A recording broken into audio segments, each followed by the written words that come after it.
그랬어요. 목사님, 나도 좀 데리고 가요.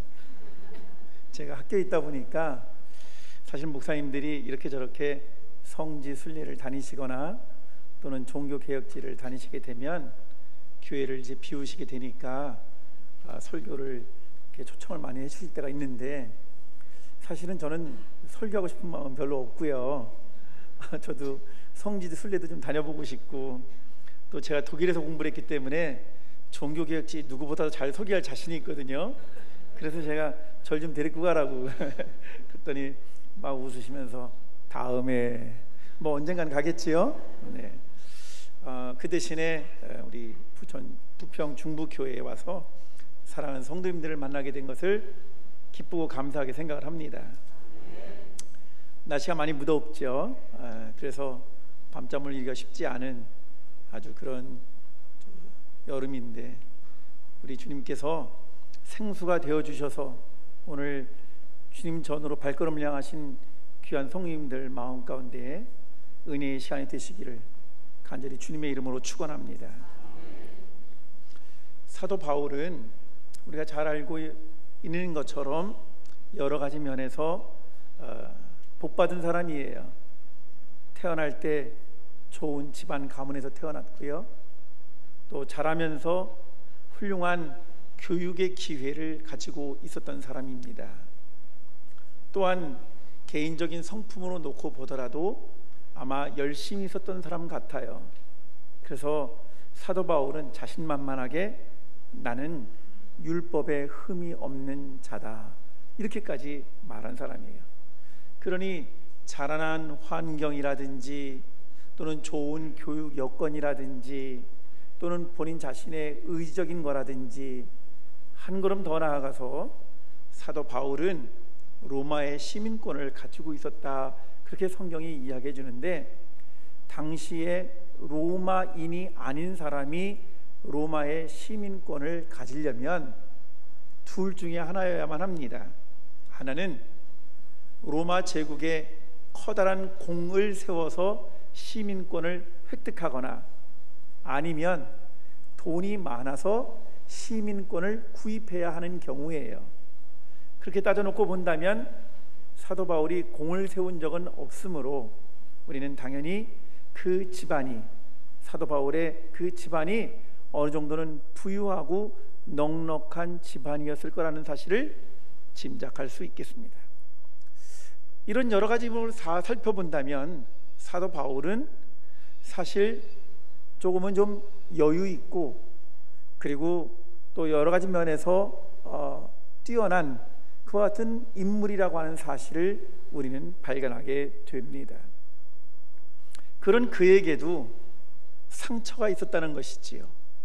오늘 본문에 보면 내 안에 육체의 가시가 있다, 이런 표현을 사용하고 있습니다. 여러 해 전에 미국에 가서 한 학기 동안 체류하면서 공부도 하고 그리고 미국 교회를 경험할 수 있는 기회가 있었습니다. 늘 출석하는 교회 목사님께서 한 번은 이제 제가 한국으로 다시 돌아가게 되었습니다. 그랬더니 아유, 목사님 가시기 전에 우리 교회에서 집회를 한번 해주시면 좋겠어요, 그렇게 요청을 하셔서 그냥 생각지도 않게 그 교회에 집회를 한 적이 있었습니다. 그런데 이제 미국 사회도 가보면 교민 사회가 굉장히 폐쇄적이지요. 그러다 보니까는 좀 성공한 사람들, 잘 사는 사람들이 출석하는 교회가 있고, 또 하여튼 자들끼리 이렇게 모여서 같은 부류의 사람들끼리 이렇게 많이 이렇게 흩어져 있는 법입니다. 그런데 제가 출석한 교회에는 유독 의사 선생님들이 많이 계신, 그 교회에 한 30여 분 넘게 의사 선생님들이 계세요. 그러니까는 좀 여유 있는 교회, 성공했다고 하는 사람들이 다니는 그런 교회였는데, 집회가 끝나고 났는데 어떤 한 분이 연배가 있으신 분인데 집으로 초청을 해주셨어요. 이번 집회를 통해서 은혜를 많이 받았는데 강사님 식사라도 좀 대접을 하고 싶다고. 그래서 이제 일정이 없던 그런 초청을 받아서 가게 되었는데, 땅덩어리도 넓은 데다가 성공하신 분이어서 그런지 모르지만 교회에서 무려 차량으로 1시간 반 떨어진 그런 아주 부유한 동네로 데리고 가시는 거예요. 가서 보니 딱 부부하고 그다음에 이제 막내 아들 3분이만 사는데, 집은 3층짜리에다가요 건물 뒤에 테니스 코트와 수영장을 갖춘 그런 집에서 사시더라고요. 그럼 조금도 부럽지 않으신가 보죠? 그래서 그냥 제가 입이 딱 벌어졌어요. 그러고는 가서 이제 식사 대접을 받는데, 뭐 대부분 그렇죠. 어떻게 미국에 오게 되었고 어떻게 해서 성공하게 되었고 하는 그런 자랑들을 쭉 많이 이야기하시길래 제가 그랬어요. 아유, 하나님께서 참 많은 복과 은혜를 베풀어 주셨군요. 저는 그냥 그렇게 아무런 부족함이 없이 정말 여유 있는 분일 거라고만 생각을 했는데, 식사가 어느 만큼 진행되었을 때 막내 아들, 같이 산다고 그랬잖아요. 그 아들이 들어오더라고요. 그러니까 그때서야 비로소 집 주인 되신 두 분이 다, 한 분은 정치학 박사라고 은퇴를 하셨고, 한 분은 이제 의대 교수로 은퇴를 하자마자 스카웃돼서 큰 종합병원의 부원장이신데, 그분들이 이제 막내 아들이 들어오니까는 저를 소개하면서, 야, 이번에 우리 교회 오신 부흥 강사님이신데 어서 와서 인사드려. 너 뭐하다 이렇게 늦었니? 주일인데 너 도대체 뭐하고 다니는 녀석이야? 이러면서 이제 이야기가 이상하게 전개가 된 거예요.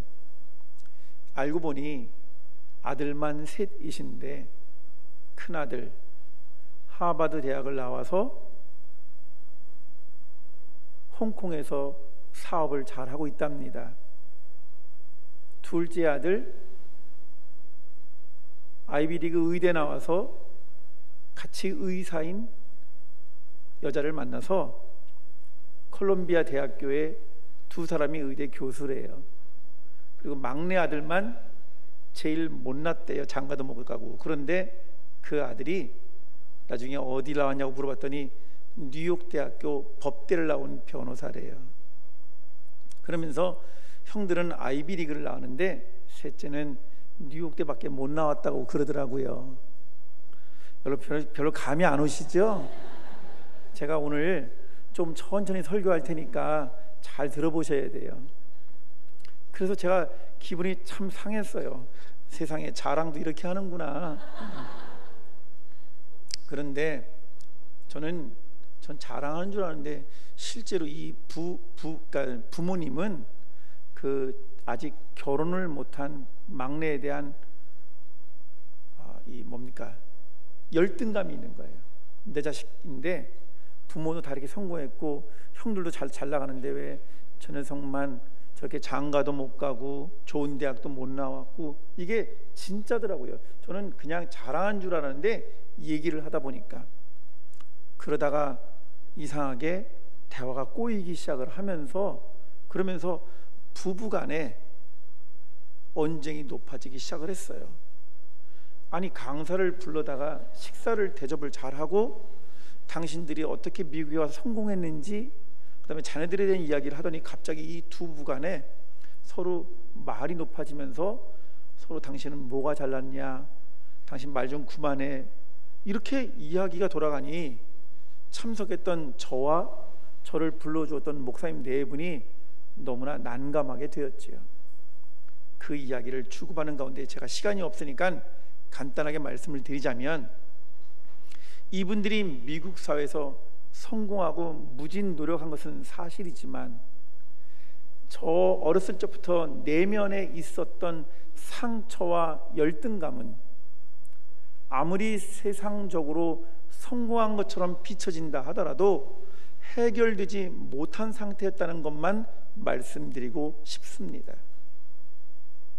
그 열등감이 이 안에 내재되어 있었던 거예요. 어떤 거냐? 그 종합병원의 부원장으로 스카웃되신 사모님이 아버지가 목회자이셨습니다. 그런데 그 아버지가 시골에서 너무 찢어지게 가난한 목회를 하니까 그 아버지에 대한 서운함, 원망, 대학을 서울대학교에 붙었으나 서울로 유학시킬 만한 형편이 되지 못해서 지방 국립대학교에 4년 장학생으로 갈 수밖에 없었던, 그래서 자기 학력에 대한 컴플렉스를 극복하기 위해서 나중에 유학의 길을 떠났고, 다른 사람들과 냉정하게 평가를 해볼 때 자기가 뒤지지 않았다는 것을 보여주기 위해서 평생을 자기와 싸워야만 했던 그 열등감이 내재되어 있었던 거예요.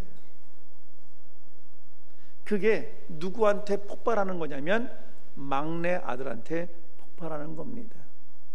형들보다 못하다, 너는 장가도 못 가, 우리 부모님의 명성에 먹칠을 한다, 뭐 이런 내용이었습니다. 남들이 들을 때는 참 정말 복받은 사람임에도 불구하고 자기 스스로가 가지고 있는 그 상처와 열등의식을 끝내 해결하지 못했던 것 때문에 그 집에는 늘 이런 문제가 발생했던 것입니다. 저로서는 달리 해줄 방법이 없었어요. 다만 마무리를 해야 되겠기 때문에 제가 그분들하고 그다음에 막내들하고 같이 식사를 잘 대접받았고, 이제 떠나는 마당에 이 가정을 위해서 제가 기도하고 가겠습니다. 그러면서 어떻게 기도했냐면, 하나님, 연약한 우리, 죄인인 우리들 가운데 오셔서 당신의 무엇과도 바꿀 수 없는 보혈을 통해서 온전케 해주시고 새롭게 해주시고 자녀 삼아주신 은혜를 우리가 꼭 기억하게 해 주옵소서. 이 가정 위에 주님이 항상 임재해 주시기를 원합니다. 그때 부부가 눈물을 흘리고 너무 고마워했고요. 그리고 난 다음에 그 집을 떠나올 때 뭐하라고 말씀하셨냐면, 목사님 다음에 또 미국에 오시면 그때는 우리 집에 와서 주무시면 안 되나요? 그랬는데 아직까지 갈 수 있는 기회가 없어서 못 갔습니다. 사랑하는 성도 여러분, 제가 왜 이 말씀을 드리느냐, 조금 전에 말씀드린 것처럼 사도 바울도 인간적인 입장에서 살펴보면 태어나면서부터 그의 자라는 환경이라든지 또는 그의 기질, 성품으로 따져놓고 보자면, 그리고 여러 가지 조건 면에서는 분명히 남들보다 여유 있고 윤택하고 타인의 부러움을 받을 만한 사람이었다는 것입니다. 사실 그것보다 저한테 더 부러운 것은 뭐냐면, 오늘 고린도전서 12장 1절부터 보시면, 무익하나마 내가 부득불 자랑하노니 주의 환상과 계시를 말하리라. 내가 그리스도 안에 있는 한 사람을 아노니 그는 14년 전에 셋째 하늘에 이끌려 간 자라, 라고 오늘 본문을 시작하고 있는데, 이것은 자기 얘기를 하는 거예요. 본인에게는 하나님께서 그 언젠가 3층 천에 대한 놀라운 신비와 비밀을 보여주신 바가 있다는 말입니다. 목회자인 저로서는 늘 그와 같은 환상, 계시, 정말 하나님을 경험하는 그 같은 놀라운 일들에 대한 그 같은 감격을 맛보고 싶은 것이 있어요. 그러니 다른 그 무엇보다도 바울에게서는, 바울 스스로도 말했지만, 내가 부득불 자랑합니다. 하나님께 나에게 은혜를 베푸셔서 나에게 오래전에 3층 천, 남들이 알 수도 볼 수도 없는 그 높은 곳까지 자기에게 이끄셔서 보여줬습니다 라고 하는 이 말은 다른 것, 태어나는 환경이라든지 그의 지식적인 능력이라든지 그의 성품이나 열심이라든지 그런 것보다 오히려 목회자인 저한테는 더 그 부분이 부러운 부분입니다. 그렇게 모든 것을 갖추고 하나님의 은혜까지도 체험했던 사도 바울이 갑자기 지금 오늘 본문에서 반전을 일으키는 거죠. 이렇게 말합니다. 7절에 여러 계시를 받은 것이 지극히 크므로, 사도 바울은 고백하기를 나는 이와 같이 놀라운 은혜를 받았다는 거예요. 본인도 알고 있다는 거예요. 그런데 그것이 자기 자신을 자만하지 않게 하시려고, 그 때문에 교만하거나 그것 때문에 넘어지지 않게 하시려고 내 육체의 가시, 곧 사탄의 사자, 사자라는 말은 하수인이란 말입니다. 사탄의 사자를 주셨으니 이는 나를 쳐서 너무 자만하지 않게 하려 하심이라. 사도 바울에게도 말 못할 아픔, 상처, 괴로운 그 어떤 것이 있는 거죠. 그의 발목을 잡는 어떠한 열등의식 같은 것이 그에 있었다는 거예요. 그래서 학자들은 도대체 이 육체의 가시가 무엇일까를 가지고 연구들을 했습니다. 유명한 종교개혁자 마르틴 루터는 사도 바울이 말한 이 육체의 가시란 그가 예수 그리스도에 대한 복음을 전하는 과정 가운데서 당할 수밖에 없었던, 겪을 수밖에 없었던 여러 가지 핍박과 박해를 말하는 것이다 라고 설명한 바가 있고, 제네바의 개혁자였던 존 칼빈은 어쩌면 사도 바울이 독신이었는데 그 일로 인해서 영적인 유혹, 혹시 성적인 충동의 유혹을 받지 않았을까, 그렇게 추측한 바가 있습니다. 오늘날에 와서 성서를 연구하는 학자들은 사도 바울에게 적어도 두 가지 중에 하나, 구체적인 육체의 질병을 가지고 있었던 것 같다. 하나는 간질일 경우가 있다. 근데 이것은 이제 추측을 하는 거예요. 왜냐? 여러분, 간질이라고 하는 것은 측 두뇌에서 일어나는 현상인데 사도 바울이 3층 천을 경험했다고 그랬잖아요. 이와 같은 것, 이런 현상이 간질 환자들에게서 종종 나타난다고 하더군요.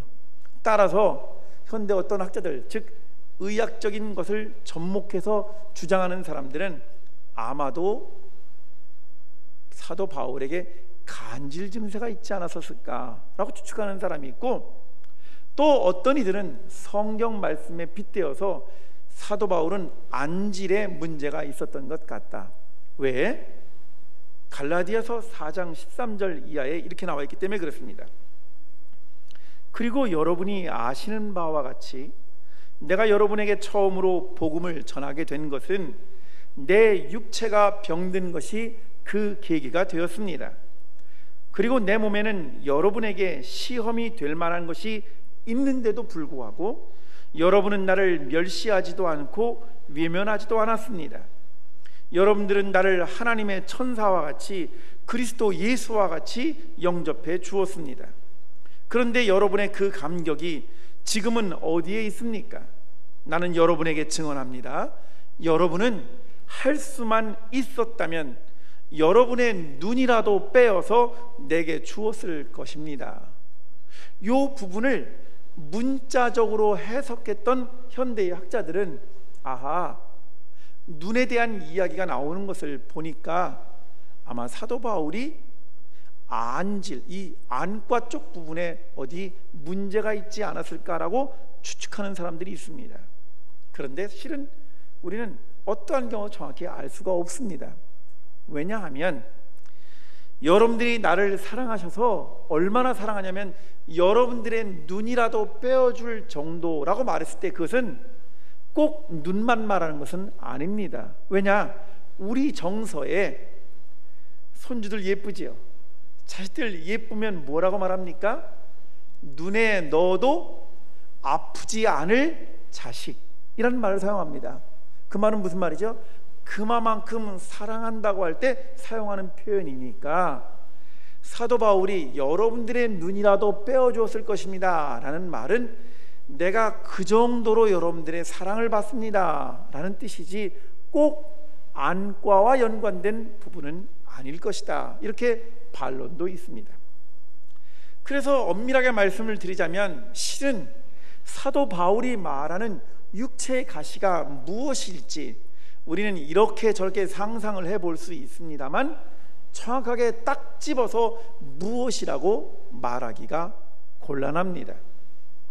그리고 또 한 가지 저는 여러분들에게 말씀드리건데, 굳이 사도 바울이 어떠한 육체의 질병을 앓고 있었는지에 대해서 아실 필요가 없다고 말씀드리고 싶습니다.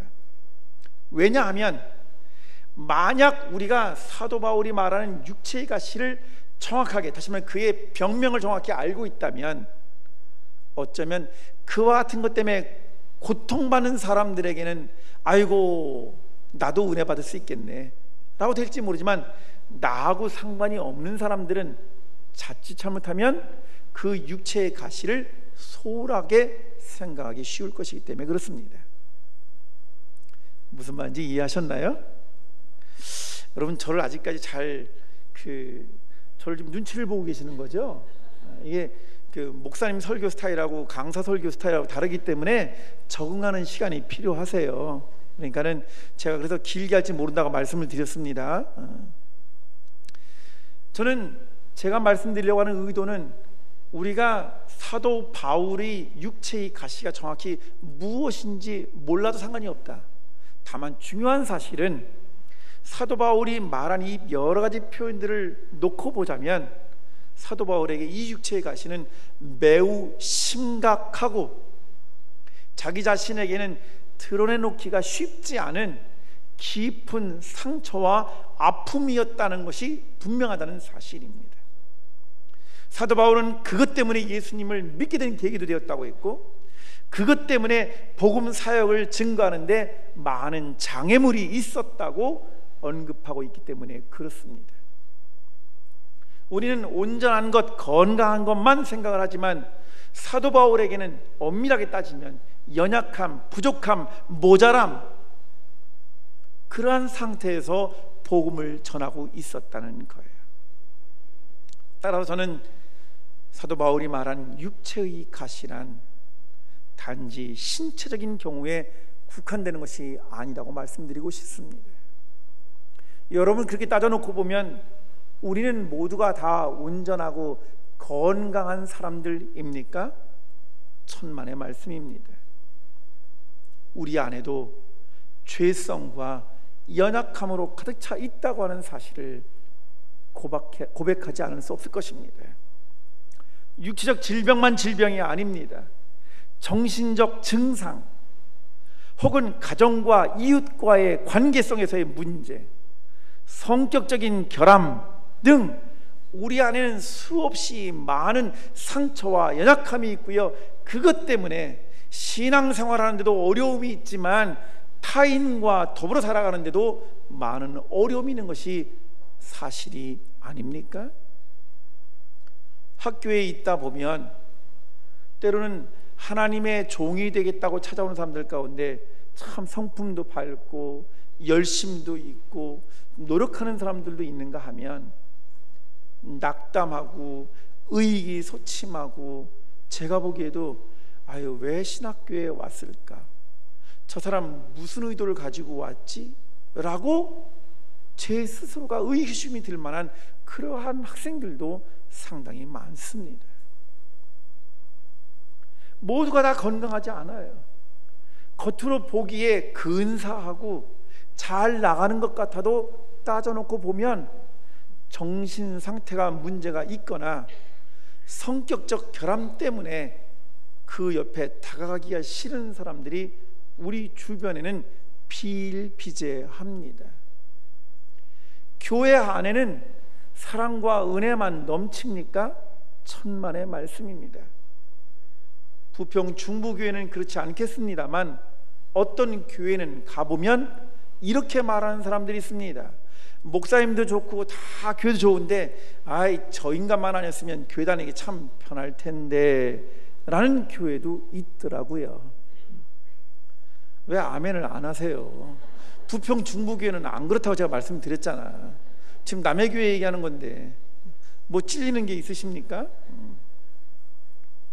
따라서 만일 이와 같이 신체적인 문제만이 아니라 우리의 총체적인 인간의 모습으로 놓고 보자면 실은 신앙 공동체인 교회 안에도 질병, 상처, 아픔, 갈등, 분열 등등과 같은 많은 문제들을 가지고 있다고 하는 것입니다. 그런데 사도 바울은 오늘 우리들에게 무엇을 말하고 있는 것입니까? 그것이 주님이 없을 때는, 주님을 나의 주인으로 영접하기 전에는 부끄럽고 창피하고, 그것 때문에 다른 사람들과 만나기도 어렵고 자기 자신을 표현해내기도 어려운 장애물이었지만, 이젠 더 이상 주님 안에서 부끄러울 것이 없다고 이야기하고 있는 것입니다. 아멘이시죠? 왜 그런지 이제 저는 두 가지만 말씀드리기를 원합니다. 첫 번째, 오늘 우리가 읽은 본문 9절에 보시면, 한번 다 같이 읽어보겠습니다. 고린도후서 12장 9절 시작.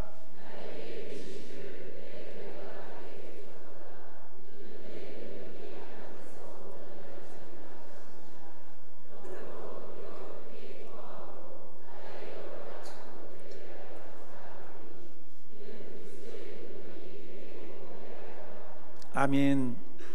많은 분들은 내 능력이 약한 데서 온전하여 짐이라, 이 본문을 많이 기억하고 계시지만, 실은 더 중요한 표현은 뭐냐?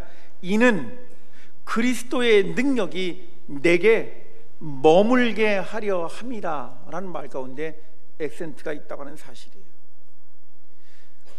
내 약함 때문에 나의 능력이 거기서 나온다는 말은 내가 그것을 행사할 수 있다는 것이 아니라, 실은 나의 약함 때문에 나는 주님을 더 필요로 하고 그분과 함께 하기를 원하고, 실은 나의 약함 때문에, 예수님의 표현을 빌자면 건강한 자에게는 의원이 필요하지 아니하고 병든 자라야만 의원이 필요하다고 말씀하셨던 것처럼, 우리의 약함과 허물에도 불구하고 우리를 사랑하시고 우리를 자녀 삼으시고 우리를 향해서 끝없이 쉬지 않고 사역을 감당하시는 예수 그리스도 때문에 우리는 오히려 우리의 약함이 우리에게 능력이 된다고 말할 수 있다고 하는 사실이지요.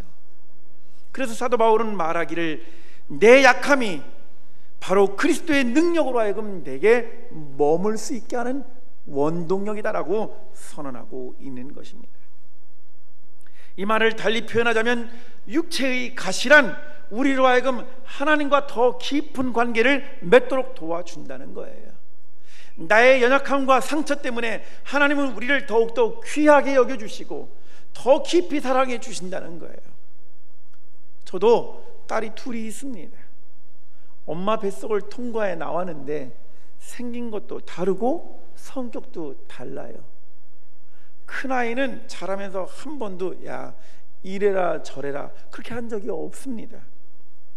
둘째는요, 맨날 잔소리를 해도 하나도 들어먹지를 않는 거예요. 어쩜 그렇게 다른지. 그런데 부모의 입장에서는 그냥 가만히 내버려도 지 혼자 잘 알아서 하는 첫째는 자랑스럽기는 하지만, 온통 마음과 신경이 쓰이는 것은 늘 부족하고 사고치고 말썽쟁이인 둘째한테 더 가 있더라고요. 뭐 동감이 되면 아멘을 좀 하세요. 아멘을. 그런데 시간이 한참 지나놓고 보니까요, 요즘에는 바뀌기 시작했어요. 첫째 아이는 승승장구하다가 한번 딱 멈추기 시작하더니 막 잘 안 풀리는 거예요. 그러니까 이 아이가 매우 괴로워하고, 저는 강한 아이인 줄 알았는데 이 안에 불안감, 염려 때문에 마음이 너무너무 약하다는 사실을 알게 되었습니다. 그래서 제가 그 아이랑 대화를 많이 하면서 이렇게 얘기를 합니다. 야, 하나님께서 이제 둘째 그만 사랑하고 너 사랑하라고 그러나 보다. 그랬더니 그 말이 무슨 말인지 몰랐다가 이런 이야기를 쭉 해주니까 그제서야 자라면서 그랬었구나 하는 것을 알기 시작하더군요. 여러분, 우리가 연약하고 우리가 부족하고 우리 안에 문제가 있다고 하는 것은 하나님과 우리를 하나 되게 해주는, 연합의 길로 나아가게 해주는 통로가 된다고 하는 사실을 사도 바울은 오늘 이 본문을 통해서 우리에게 가르쳐주고 계십니다. 우리는 비로소 예수 그리스도 안에서 그리스도를 통하여 하나님과 연합하게 되었다는 놀라운 사실을 사도 바울의 고백을 통해서 배우게 되는 것입니다. 성경에는 이와 같은 표현을 다음과 같은 이미지를 통해서 가르쳐 주는데, 예수 그리스도는 신랑이시고 교회는 바로 그분의 신부가 된다고 하는 것이에요. 신부인 우리 교회 안에는 상처투성이, 죄악으로 가득한 사람들이 모여 있는 곳입니다. 그런데 신랑 되신 예수 그리스도가 신부인 교회를 향해서 이렇게 말씀하시는 것이지요. 나의 어여쁜 신부여, 너의 과거도, 너의 상처도, 너의 아픔도, 너의 열등감도, 너의 모자람과 부족함도 다 내게로 가져오라. 내가 너를 아낌없이 사랑해 줄 것이다. 그리고 나의 온전함, 나의 거룩함, 나의 성결함은 다 내 것이 된다. 아멘이십니까? 교회는 잘난 사람들이 모였기 때문에 거룩한 곳이 아니라 예수 그리스도의 보혈로 거듭난 새로운 피조물 된 사람들이 모인 곳이기 때문에 아름답고 복된 곳입니다. 사랑하는 성도 여러분, 따라서 우리의 약함과 상처는 우리를 하나님과 멀어지게 하는 것이 아니라 오히려 예수 그리스도를 통해서 그분과 하나가 되게 하는 놀라운 역사, 우리의 삶을 송두리째 바꿔놓는 즐거운 전환이 이루어지는 자리라 하는 것입니다. 그래서 사도 바울은 갈라디아서 6장 17절에 이렇게 말합니다. 이제부터는 누구든지 나를 괴롭히지 마십시오. 내 몸에는 예수 그리스도의 흔적이 있기 때문입니다. 아멘이십니까? 내 안의 상처를, 내 안의 열등감을, 내 안의 부족함을 예수 그리스도의 보혈로 낙인을 찍어주셔서 온전케 하시고 치유해 주시고 고쳐 주실 뿐만 아니라 우리와 함께, 우리와 연합해 계신 그분, 내 안에 흔적이신 자치가 되시는 예수 그리스도가 계시다고 하는 사실입니다. 두 번째로 말씀드리고 싶은 것은, 우리는 흔히 생각하기를 문제가 해결되어야만 은혜라고 생각하는 경향이 있습니다. 어떤 분 보고 이제 이렇게 훈련을 받으시고 신앙의 경험도 있고 체험도 있으시니 주님 일을 좀 하셔야지요, 봉사도 좀 하시고 직분도 좀 맡으세요, 그렇게 부탁을 하면 꼭 아닙니다, 저는 뭐가 좀 더 됐으면 좋겠고 이 일이 이루어지면 저는 부족한 게 많아서, 모자란 게 많아서 할 수 없습니다 하고 꼭 조건을 내세워서 회피하는 분들이 있다는 사실을 알게 됩니다. 물론 성경에 보면 치유받은 사람들, 문제를 해결받은 사람들에 대한 이야기들이 굉장히 많이 나와요. 하지만 우리 주님께서 우리를 고쳐주시는 이유는 고쳤다는 사실로 끝나는 게 중요한 것이 아닙니다. 문제를 해결했다고 하는 것은 거기서 끝나는 것이 아니라 치유나 문제 해결의 궁극적인 목적은 그분과 우리와의 새로운 관계 가운데로 우리를 초청하기 위해서 고침도 있는 것이고 해결도 있는 거예요. 아멘이십니까? 여러분, 따라서 우리는 꼭 문제가 해결되어야만 은혜라고 생각하는 것을 이제부터 잊어버리십시오. 치유를 받는 것은 기쁜 일임에 분명합니다. 감사한 일이에요. 그러나 만약에 우리 문제가 해결되지 않고 여전히 나를 괴롭히는 것이라 하더라도 주님께서 늘 내 안에 계신다면, 그래서 그분이 나를 버리지도 아니하시고 포기하지도 아니하신다는 사실을 알고 있다면, 그것은 더 큰 은혜고 놀라운 사랑이라는 사실을 알게 될 것입니다. 왜? 세상 사람들은 처음에는 사랑한다고 하다가도 조금 지나면 흠집이 보이고 허물이 보이고 자기 마음에 들지 아니하면 언제든지 칼같이 잘라버리고 내동댕이 쳐버리지만, 성서가 우리들에게 가르쳐주는 것은 우리의 연약함과 허물에도 불구하고 우리를 위해서 우리와 함께 하시는 예수 그리스도를 증거하고 있기 때문에 그렇습니다. 사실 우리가 주님 안에 왔다고 해서 모든 문제를 해결하는 사람은 아무도 없습니다. 여러분 보십시오. 십계명 잘 알고 계시죠? 그 십계명을 우리가 지킬 수 있을까요? 한 번은 수업을 하다가 학생들에게 제가 이런 얘기를 했습니다. 십계명에 보면 앞에 5가지 빼고 6번째 계명에는 살인하지 말라, 7번째 계명에는 간음하지 말라, 8번째 계명에는 도둑질하지 말라, 9번째 계명에는 이웃에 대하여 거짓 증거하지 말라, 10번째 계명은 다 빼고 탐내지 말라입니다. 아이들한테 물어봤어요. 학생들한테 어떤 느낌이 드니? 그랬더니 한 학생이 참 재미있는 표현을 썼는데 이게 점층법 같다는 거예요. 그럼 점층법이라는 게 뭐냐면 점점 고조되는 것도 점층법이고요, 점점 이렇게 줄어드는 것도 점층법이에요. 참 많은지 잘 모르겠지만, 그러면서 보세요. 살인, 사실 신학교에 온 사람들이 살인한 사람 없을 거 아니겠어요? 간음, 그것도 없겠죠? 도둑질, 모르겠어요. 어렸을 때 했는지. 이웃에 거짓 증거하지 말라, 사소한 거짓말은 많이 했겠죠?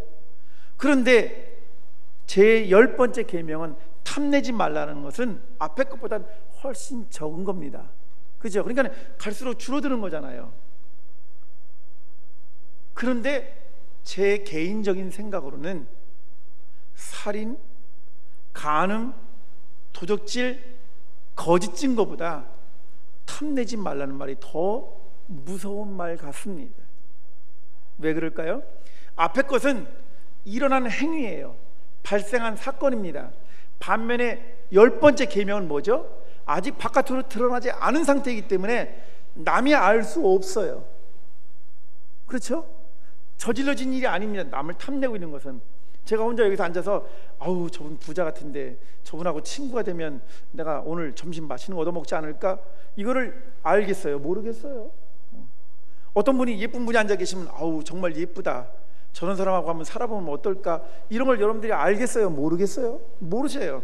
그런데도 불구하고 제가 왜 10번째 계명을 더 무겁다고 생각하냐면, 저는 거꾸로 생각하면 바로 이 10번째 계명 때문에 거짓말도 나오고 도적질도 나오고 간음도 나오고 살인도 나온다고 생각하기 때문에 그렇습니다. 그렇게 따져놓고 보면 우리 안에 이 탐욕이라고 하는 욕망의 항아리가 있는데, 이것은 어떠한 경우에도 채워지지 않는 그와 같이 너무나 엄청난 무게로 다가온다고 하는 사실이죠. 그러니 육체의 가시 정도가 아니라 우리 안에는 영원히 회복되거나 치유받을 수 없는 너무나 심각한 문제가 우리 안에 있다고 하는 사실입니다. 그런데 더 놀라운 사실은 그럼에도 불구하고 오늘 사도 바울은 뭐라고 이야기하고 있습니까? 그리스도는 언제나 우리 편이시라는 거예요. 그리스도는 우리와 함께 해주신다고 하는 것이지요. 따라서 일부분이 치유받는 것, 작은 부분이 해결받는 것이 궁극적인 것이 아니라 예수 그리스도와 함께 있는 것이 진정한 치유라고 하는 사실을 사도 바울은 우리들에게 가르쳐주고 있습니다. 오늘 본문 10절, 그러므로 나는 그리스도를 위하여 병약함과 모욕과 궁핍과 박해와 곤란을 겪는 것을 기뻐합니다. 왜냐? 내가 약할 그때에 나와 항상 함께 하시는 내 안에 계신 그리스도로 말미암아 오히려 내가 강하기 때문입니다. 아멘이십니까? 그렇습니다. 진정한 치유란 문제의 해결이라기보다는 믿음이 세워지는 역사가 발생하는 것입니다. 내 안에서 하나님이 하나님 되시는 것, 내 안에 바로 그분이 나의 주인이 되시는 것, 나의 연약함과 허물과 정말 채워지지 않은 욕망의 항아리를 위해서 그분이 나를 위해 주시고, 그럼에도 불구하고 나에게 등을 돌리지 않으시고 나를 향하시는 그 사랑이 있다고 하는 사실을 내가 깨우치는 것, 내 삶의 무게와 장애물에도 불구하고 나에게 여전히 살아갈 수 있는 소망과 용기가 되어 주셔서 나를 격려해 주시고 위로해 주신다고 하는 사실, 바로 이것이야말로 주님이 내 안에 계신다고 하는 믿음으로 가능한 것이 아니겠습니까? 나의 죄악과 허물에도 불구하고 나를 용납해 주시고 사랑해 주시는 크고 놀라우신 하나님의 은혜를 사도 바울은 깊이 체험했던 것입니다. 그리고 그는 오늘 이 아침에 우리들에게 감히 이야기하기를 나는 약한 데서 강한 자가 되었습니다라고 놀라운 고백을 하고 걔는, 사랑하는 성도 여러분, 지금 우리는 어디에 서 있습니까? 때때로 너무 힘들고 내 마음대로 되지 않는다고 생각될 때, 내 안에서 여러 가지 욕망이 분출되어서 자제가 되지 않을 때, 그래서 내가 혼자 있다고 생각하는 그 순간, 여러분 오늘 이 말씀을 기억하십시오. 그리고 우리도 다음과 같이 고백할 수 있었으면 좋겠습니다. 사람은 혼자가 아니다. 우리가 하나님을 하나님으로 인정하고 고백하는 순간, 그분은 우리와 함께 해 주시고 우리 안에 거주해 주십니다. 누가 이 하나님의 사랑을 맞서서 대적할 수 있겠으며, 누가 이 하나님의 자녀들을 고발하고 그를 힘들게 할 수 있겠습니까? 사랑하는 성도 여러분, 우리 안에 계신 그리스도께서 우리의 연약함과 상처와 아픔과 시련을 대신 담당해 주신다는 사실을 믿음으로 고백하며 나아가십시다. 그리고 문제가 해결되는 것은 감사한 일이지만, 혹시 해결하기가 쉽지 않은 문제 때문에 늘 마음 한켠에 아픔과 두려움 있는 자들이 있다면, 그것을 오늘 즉시로 주님 앞에 내려놓기를 감히 명합니다. 그래서 우리의 삶 가운데 하나님이 참으로 하나님 되시는 Let God be God, 하나님이 하나님 되시도록 하는 놀라운 믿음으로 승리하시는 저와 여러분들이 되시기를 간절히 축원합니다. 기도하시겠습니다. 내 육체와 마음은 쇠약하나 하나님은 내 마음의 반석이시요 영원한 분깃이시라. 다윗은 시편 73편 26절에서 이같이 우리들에게 선언해 주었습니다. 자기 육체의 가시 때문에 고통스럽고 괴로운 중에도 오히려 그 사실 때문에 하나님의 은혜 가운데 깊이 있다고 고백했던 사도 바울처럼, 그리고 믿음으로 승리했던 모든 사람들이 인간적인 연약함과 상처 투성이었음에도 불구하고 온전히 쓰임받았던 것처럼, 참 좋으신 아버지 하나님, 여기 모인 우리들도 허물도 많고 죄도 많고 연약하지만 당신의 자녀로 인쳐주시기를 간절히 소원합니다. 우리에게도 예수 그리스도의 보혈을 통해서 깨끗게 하시고 온전케 하시고 늘 주님과 더불어 동행하는 믿음의 길, 승리의 길을 걸어갈 수 있도록 은총을 내려 주옵소서. 아버지 하나님, 주님께 세워주신 이 거룩한 제단 위에 날마다 임재하여 주옵시고, 주님을 갈급한 영으로 찾아오는 모든 심령들마다 하나님 만나주시고 만져주시고 회복시켜 주옵소서. 내 안에 계신 그리스도로 말미암아 우리의 삶에 기쁨과 감사가 충만케 하옵소서.